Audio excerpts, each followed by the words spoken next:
India's number 1 varicose veins hospitals ఐబీసీను సంప్రదించండి. మీ నొప్పి లేని ప్రయాణాన్ని ప్రారంభించండి. నమస్తే, శ్రీ మాత్రే నమః, శ్రీ గురుభ్యో నమః. సుమన్ టీవీ ప్రేక్షకులకు స్వాగతం, సుస్వాగతం. నేను మీ Raghupriya, astrologist, psychologist, life coach, motivational speaker. ఈరోజు మనము జూలై నెల మాస ఫలితాలను తెలుసుకుందాము. ఇందులో భాగంగా ఈ మాసాన్ని మనము ఆషాఢ మాసం అంటాము. ఆషాఢ మాసము అంటే చంద్రుడు ఉత్తరాషాఢ పూర్వాషాఢ నక్షత్రంలో, అంటే చంద్రమానం ప్రకారము చంద్రుడు సంచరించే నక్షత్రాన్ని బట్టి ఆ మాసానికి ఆ పేరు వస్తుంది.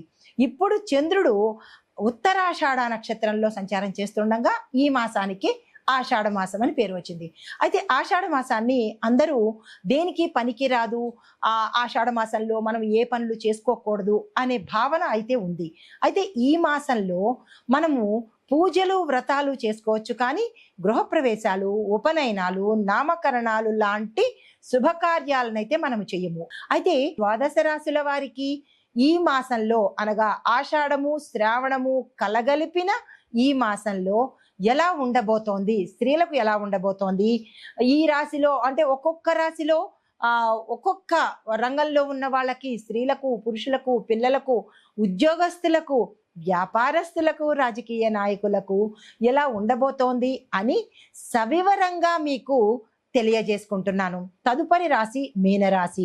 ఈ రాశిలో ఉండే స్త్రీల ఆరోగ్యము జలబాధలు, అనగా నీటికి సంబంధించినటువంటి సమస్యలు, అంటే నీరు తక్కువగా ఉండడము, అతిమూత్రం రావడము, ఇలా నీరుకు సంబంధించినటువంటి సమస్యలు ఎక్కువ వచ్చే అవకాశం కనబడుతోంది. జాగ్రత్తలు తప్పనిసరిగా తీసుకోండి. గర్భిణీలకు, అంటే ఎవరైతే ప్రెగ్నెంట్ ఉమెన్ ఉంటారో వారికి విటమిన్ లోపాలు, ఐరన్ లోపాలు ఎక్కువగా వచ్చే అవకాశం కనబడుతోంది. వారి తల్లులు కానీ, లేదా వారి పెద్దలు కానీ, లేదా వారి అత్తగారులు కానీ జాగ్రత్తలు తీసుకున్నట్టయితే కనుక కొంత మంచి జరిగే అవకాశం కనబడుతోంది. అయితే మనం చెప్పుకునే చిన్న చిన్ని చిట్కాలు ఉన్నాయి కదా, అవేంటంటే పళ్ళ రసాలు ఎక్కువగా తీసుకునే ప్రయత్నం చేయండి. ప్రతి ఒక్కళ్ళు కూడా ముసాంబి, ద్రాక్ష ఇలాంటి పళ్ళ రసాలు ఎక్కువగా తీసుకునే ప్రయత్నం ప్రతి ఒక్కళ్ళు చేసుకోండి. దీంతో పాటు వేడి నీటిలో కాకుండా చల్లని నీటిలో నిమ్మపండు, తేనె రెండు కలిపి ఉదయం పూట తీసుకున్నట్టయితే చాలా చక్కని ఆరోగ్యం మీ వశం అవుతుంది. తరువాత విద్యార్థులకు చూసుకున్నట్టయితే కనుక కళలు, ఫిలాసఫీ, మ్యూజిక్ ఇలాంటి విద్యలు ఎవరైతే చదువుతున్నారో వారికి డెవలప్మెంట్ జరగడము, కొన్ని అనుకోని అవకాశాలు రావడము జరిగే అవకాశం కనబడుతోంది. మీరు కనుక వీటిని అందుకోవడంతో పాటు ఇంకా ఏదైనా ఎక్స్ట్రాగా, అంటే వేరే కోర్సుల్లో చదవాలనుకున్నా, లేదా వేరే ప్రాంతంలో చదవాలనుకున్నా, మీ విజను, మీ గోల్ ఏదైతే ఉందో వాటిని సాకారం చేసుకోవడానికి ఈ సమయం చాలా చక్కగా ఉపయోగపడుతుంది.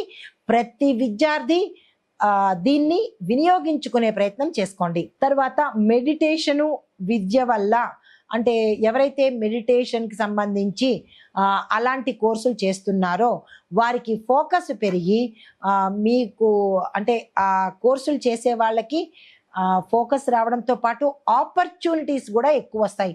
అది విదేశాల్లో కావచ్చు, లేదా మనం ఉన్న ప్రాంతాల్లో కానీ ఆపర్చునిటీస్ వచ్చే అవకాశం ఉంది. దానికి చదువుతున్న విద్యార్థులు ఎవరైనా ఉంటే ఏం చేస్తే మీరు ఎలివేట్ అవుతారు అనేది ఒకసారి తెలుసుకుని మీ యొక్క టీచర్స్ని కానీ, లేదా తల్లిదండ్రులను కానీ సలహా తీసుకుని చేసినట్టయితే కొంత సానుకూలమయ్యే అవకాశం కనబడుతోంది.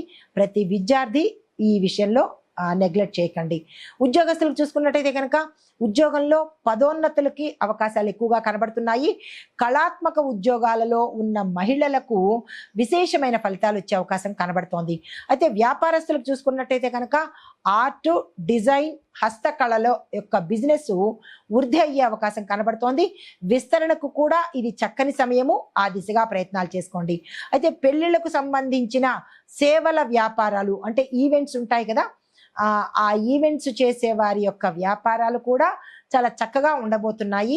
మీరు ఇంకా ఎక్స్పాన్షన్ చేయాలంటే కూడా ఈ సమయంలో చేసుకోవచ్చు. వ్యవసాయదారులకు చూసుకున్నట్టయితే కనుక మత్స్యకారులకు ఆర్థికంగా విశేషమైన లాభాలు వచ్చే అవకాశం కనబడుతోంది. తర్వాత నీటికి సంబంధించిన వ్యవసాయ పనులు లేదా వ్యవసాయ ఉత్పత్తులు ఏవైనా పెంచాలి అని అనుకుంటే కనుక వాటికి కూడా ఇది అనువైన సమయము. ఇంకా రాజకీయ పరంగా చూసుకున్నట్టయితే కనుక భావోద్వేగంతో మాట్లాడే నాయకులకు ప్రజల మద్దతు లభించడంతో పాటు కొంత విమర్శలకు కూడా మీరు వెళ్ళే అవకాశం కనబడుతోంది. ఈ విషయంలో జాగ్రత్తలు తీసుకునే ప్రయత్నం చేయండి. సామాజిక సేవ చేసే మహిళలకు గుర్తింపు రావడంతో పాటు పేరు ప్రఖ్యాతలు, సమాజంలో గౌరవ ప్రతిష్టలు కలిగే అవకాశం కనబడుతోంది. ఈ దిశగా మహిళా నాయకులు ప్రయత్నం చేసుకోండి. అయితే వాతావరణ పరంగా చూసుకున్నట్టయితే కనుక మిశ్రమమైన వాతావరణం కనబడబోతోంది. ఒక్కొక్కసారి వేడి, ఒక్కొక్కసారి అధికంగా తడి అంటే తేమ కలిగిన వాతావరణం కనబడుతోంది. జాగ్రత్తగా ఉండే ప్రయత్నం చేసుకోండి. అయితే చెమట పట్టడము, మానసికంగా కొంత ఇబ్బంది, డ్రౌజీనెస్, బద్ధకము కలిగే అవకాశాలు ఈ వాతావరణం వల్ల ఏర్పడబోతోంది. అయితే కుటుంబ పరంగా చూసుకున్నట్టయితే కనుక రిలేషన్స్ పట్ల అంటే అనుబంధాల పట్ల జాగ్రత్తగా, సమన్వయంగా, చాకచక్యంగా మెలగవలసిన సమయము ఈ సమయము. ఎందుకంటే అన్నదమ్ముల మధ్య కావచ్చు, లేదా అంటే కుటుంబంలో పెద్దవాళ్ళకి చిన్నవాళ్ళకి మధ్య అపోహలు కానీ, తగాదాలు కానీ, గొడవలు కానీ వచ్చే స్థితి కనబడుతోంది. అది ఆస్తి పరంగా కావచ్చు, లేదా ఈగో యాటిట్యూడ్ల పరంగా కావచ్చు. ఇలాంటి సమయంలో ఈ రాశిలో ఉండే పెద్దలు సమన్వయ ధోరణితో మెలిగి ఇరుపక్షాల వారిని జాగ్రత్తగా చూసుకునే ప్రయత్నం మీరు చేసుకోవాలి.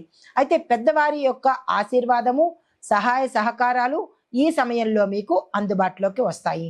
పరిహారంగా గురువారం రోజు పసుపు గణపతిని చేసి పూజించేటప్పుడు ఓం వ్యాఘ్రేశ్వరాయ నమః అనే మంత్రాన్ని 27 సార్లు జపించి పసుపు గణపతిని పూజ చేసుకోవడంతో పాటు తులసి కోటలో నీళ్లు పోసి పూజ చేసుకోండి. అక్కడ దీపం పెట్టుకుని, నెయ్యి దీపం కానీ, ఆవు నెయ్యి దీపం కానీ పెట్టుకుని తులసి మాతకు ఈ 30 రోజుల పాటు పూజ చేసుకున్నట్టయితే మీ గ్రహ సంబంధిత దోషాలు కావచ్చు, లేదా అంటే ఇతరత్ర ఏవైనా గోచార రీత్యా దోషాలు ఉన్నా కానీ తొలగిపోయి సానుకూలంగా ఉండే అవకాశం కనబడుతోంది.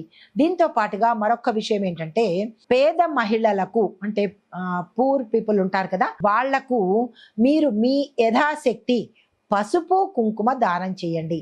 పెద్ద ఉన్నతమైన వాళ్ళకి కాకుండా సామాన్యమైన ఆడవారకు, ముత్తైదువులకు పసుపు కుంకుమను కనుక దానం చేసుకున్నట్టయితే సానుకూలమైన ఫలితాలతో పాటు విశేషమైన గ్రహ దోషాల నుంచి తొలగించుకున్న వాళ్ళు అవుతారు.